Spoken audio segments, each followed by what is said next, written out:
గజం కేవలం 4,500 రూపాయలతో 165 గజాల భూమి కేవలం 8 లక్షలు మాత్రమే. ఒకప్పుడు ఆ ప్రాంతం పేరు చెప్తే అందరికీ వెన్నులో వణుకు పుట్టేది. ఫ్యాక్షన్కు మారు పేరుగా అందరినీ బెంబేలెత్తించిన ప్రాంతం అది. అలాంటి ప్రాంతం, అలాంటి కుటుంబం నుంచి పూర్తి ప్రజాస్వామ్య ధోరణిలో ప్రజాసేవకై పరితపిస్తూ ఈరోజు రాజకీయ రంగంలోకి కాలు మోపడానికి ఉద్యుక్తులవుతున్నారు ఓ ఆడబిడ్డ.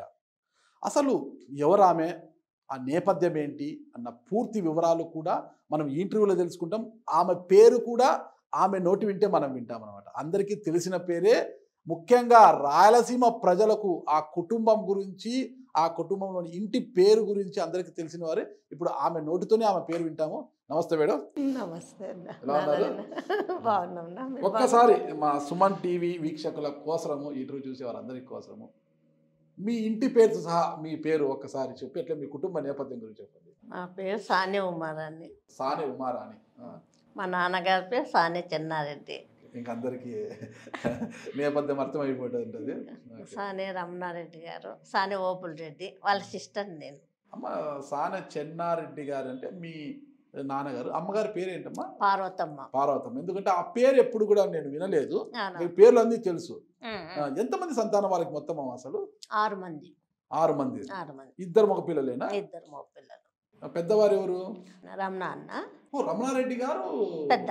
ఓకే. సానా చెన్నారెడ్డి గారు పెద్ద కుమారుడు. పెద్ద కుమారుడు. నేను సెకండ్. మీరు రెండవారు. 3 తమ్ముడు ఓపుల్ రెడ్డి. ఓబుల్ రెడ్డి. ఓపుల్ రెడ్డి తర్వాత చెల్లెళ్ళు ఉషారాణి, అనురాధ, సునీత. ఓబుల్ రెడ్డి తర్వాత 3 ఆడపిల్లలు ఉన్నారా?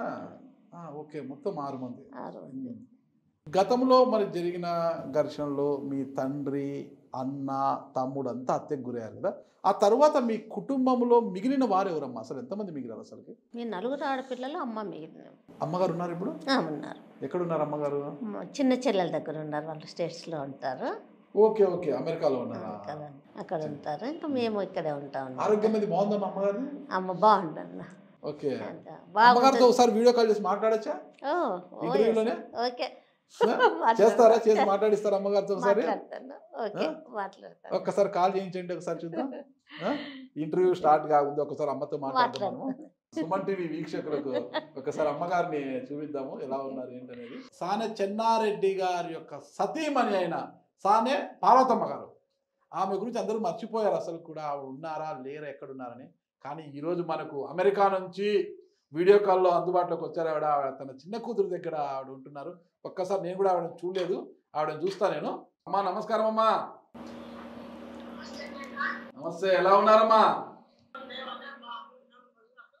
బాగున్నారమ్మా. ఆరోగ్యం అది బాగుందా?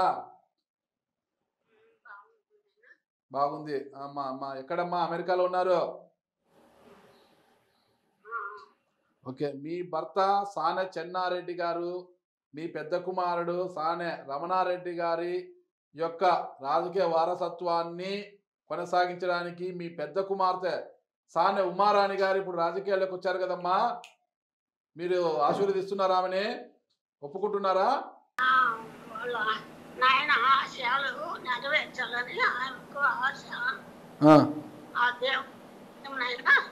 అమ్మా అమ్మా మీరైతే మనస్ఫూర్తిగా ఒప్పుకున్నారనమాట. ఎందుకమ్మా ఈ రాజకీయాలు? ఈ రాజకీయాల వల్లే కదా మన కుటుంబం ఇలా అయిపోయిందని ఏం అనలేదా?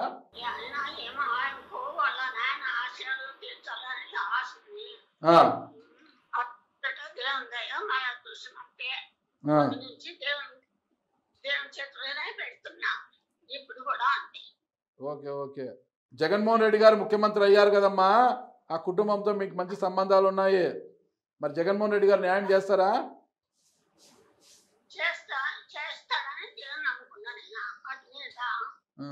ఎప్పుడైనా ఫోన్ చేశారా జగన్మోహన్ రెడ్డి గారికి మీరు?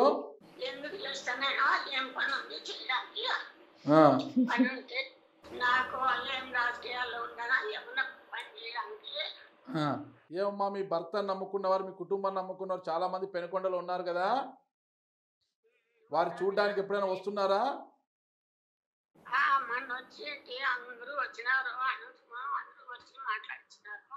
ఓకే అమ్మా. జాగ్రత్త అమ్మా. చాలా సంవత్సరాల తర్వాత మిమ్మల్ని ఇలా వీడియో కాల్లో చూస్తున్నాను. మీ ఆశీర్వాదము మీ కుమార్తె ఉమారాణి గారికి ఉండాలమ్మా ఖచ్చితంగా. నమస్కారం అమ్మా, నమస్కారం.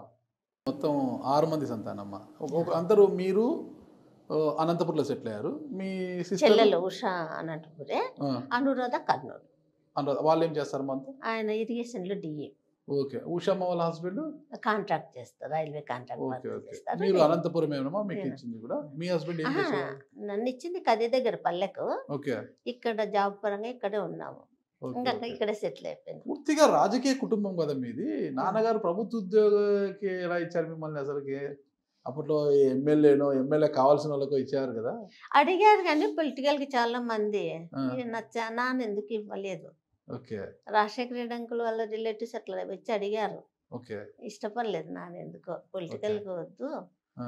ఉద్యోగస్తులు ఉండాలా, పిల్లలు ఆ. హ్యాపీగా ఉంటారు అనేది అనేవాడు నాన్న. ఎందుకు నాన్నగారు ఎమ్మెల్యేగా పనిచేశారు, మీ అన్నగారు ఎమ్మెల్యేగా చేశారు, నాన్నగారు నేపథ్యం రాజకీయ నేపథ్యం కదా, మంచి నేపథ్యం ఉన్న కుటుంబం కదా, ఎందుకు రాజకీయ నాయకులు వద్దనుకున్నారు నాన్న?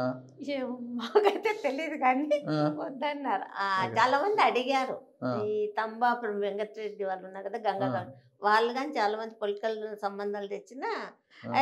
వద్దు వెంకటరెడ్డి, నేను పిల్లలేదు, ఉద్యోగాలు చేసుకుంటే హ్యాపీగా ఉండే చూడాలనుకుంటున్నాను అని చెప్పారు. అలా మీరు ప్రభుత్వ ఉద్యోగస్తులుగా.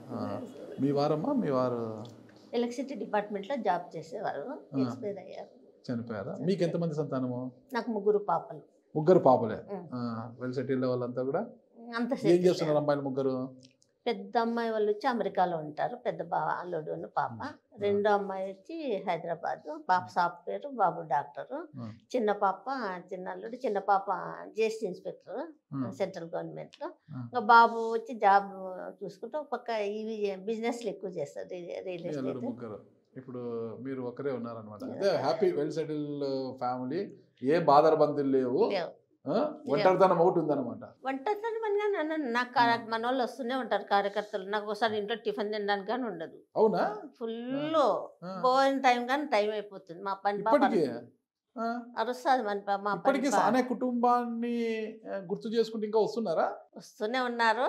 నేను చెప్పేది వద్దు, నేను చెప్తున్నా చెప్పినట్టు మీరే కనుక్కోండి అంతే, ఓకే. మీరే కనుక్కోండి. ఒక ట్రాన్స్ఫార్మర్ను, ఒక పోలీస్ స్టేషన్ కను, ఒక ఎంఆర్ఓ ఆఫీస్ ఫోన్ చేయాలను, వాళ్ళు పని కాకపోతే వస్తారు, కాకపోతే పోయి నేనే డైరెక్ట్ పోయి ఆఫీసులో పోయి మాట్లాడి చేయించడం. ఇప్పుడు లోకల్ ఎమ్మెల్యేలు చెప్తేనే పనులు కావడం లేదు, మీరు చెప్తే పనులు అవుతాయా? నేను పోతున్నా స్టేషన్కి, పోతే గొడవ పడతా.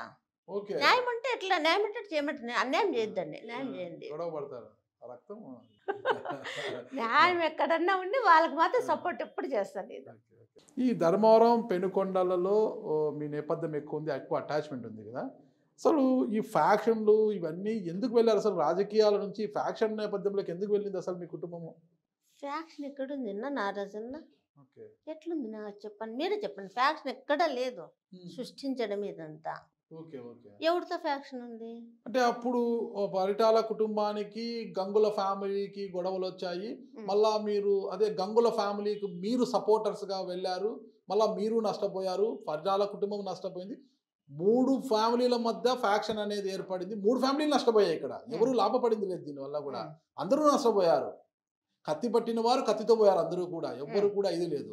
అసలు ఎక్కడ స్టార్ట్ అయింది, ఇది ఎందుకు స్టార్ట్ అయింది అనేది ఎవరికి తెలియదు. నాదైతే అబద్ధం, నా ఫ్యాక్షన్ అనేది లేదు. ఎందుకంటారంటే పరిటాల శ్రీరాములు ఉన్నప్పటి నుంచి మాకు సపోర్ట్ గానే ఉన్నారు. పరిటాల శ్రీరాములు గారికి నాన్నగారికి సంబంధం ఉన్నిందా? అంటే అప్పుడు ఆయన సర్పంచ్గా ఇచ్చినారు నారాయణ రెడ్డి గారు. అప్పుడు ఆయన ఏదో వాళ్ళ గొడవల్లో, అంటే వాళ్ళ అన్నదమ్ముల గొడవల్లో ఏవో ఇష్యూస్ జరిగినాయి. ఎవరు అన్నదమ్ముల గొడవలు? పరిటాల శ్రీరాములు వాళ్ళ అన్నదమ్ముల గొడవలు. దానికి అట్లా ఇష్యూసే కానీ మా నాన్న సమితి ప్రెసిడెంట్గా నిలబడినాడు. పరిటాల శ్రీరాముల బంధువే కోనాపురం రామకృష్ణారెడ్డి అని నాన్నకి ఎగనిస్ట్గా నిలబడి, మరి అప్పుడు మనకు వాళ్ళు సపోర్ట్ చేశారు శ్రీరాములు వాళ్ళు. పరిటాల శ్రీరాములు గారు మీకు నేరుగా పరిచయం అంటే నారాయణ రెడ్డి గారి ద్వారా? మీకు నారాయణ రెడ్డి గారి ద్వారా పరిచయం. నారాయణ రెడ్డి గారి ద్వారా. నారాయణ రెడ్డి గారికి మీకు ఎలా ఉండేది ఫస్ట్ స్టార్టింగ్ లో? పరిటాల శ్రీరాములు కానీ నారాయణ రెడ్డి గారు కానీ నాన్నగారు అందరూ బాగానే ఉన్నారు. నా మధ్యలో ఏదో చేశారంతే కానీ ఫ్యాక్షన్ అనేది లేదు నా వాస్తవంగా, అది ఊరికే సృష్టించినారంతే.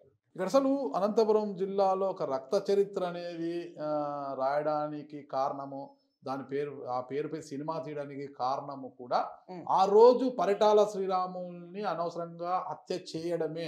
అది జరగకపోయి ఉంటే ఈ 3 కుటుంబాలు బాగుండేటివి, రాజకీయంగా బాగుండేది అంటుంటారు కదా. సో అది ఎందుకు చేశారంటారు అప్పట్లో మరి? శ్రీరాములు చంపడం అనేది అబద్ధం.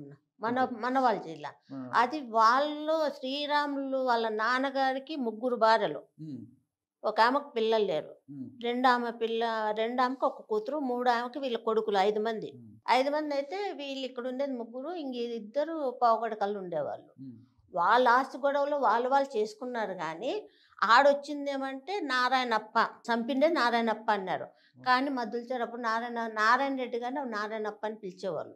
నారాయణ రెడ్డి గారిని. ఆ, ఓకే. నారాయణప్ప ఆ. ఈ నారాయణప్ప చంపినారు అంటున్నారు కానీ జరిగింది అయితే అక్కడ నారాయణప్ప వాళ్ళ అన్నదమ్ములు నారాయణప్ప ఓకే. నారాయణ రెడ్డి గారిని సిద్ధప్ప నారాయణ పంపించి చంపించింది అయితే సిద్ధప్ప ద్వారా చంపించారు. అది ఆ నారాయణప్ప. కానీ పెట్టించింది అయితే ఈ నారాయణప్ప అని పేరు పెట్టినారు అంతే. కానీ వాస్తవంగా అయితే ఈయనకు సంబంధం లేదు గంగుల నారాయణ రెడ్డికి కానీ. అంటే పరిటాల శ్రీరాములు గారు, నారాయణ రెడ్డి గారు ఇప్పుడు కానీ ఉమ్, పావుగడలు వాళ్ళ మీద కేసులు ఉన్నాయి.